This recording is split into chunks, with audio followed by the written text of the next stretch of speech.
All right, I'm gonna show you how I refresh my hair to get the ultimate volume using the Pump Up the Volume kit. Step one is I use the Rizos Curls Volumizing Hair Spray.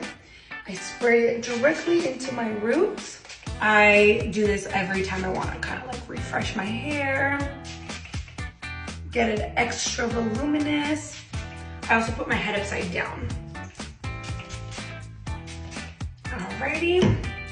And then I really kind of like hold in the moisture that I just put by utilizing a diffuser for about a couple minutes, just to dry it up, just so that it really absorbs everything.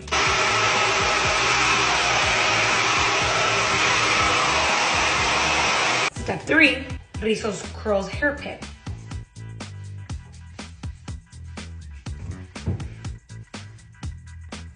Ta-da! Okay, y'all. My hair is giving voluminous, reaching new heights. The bigger the hair, the bigger the goals. 3 steps.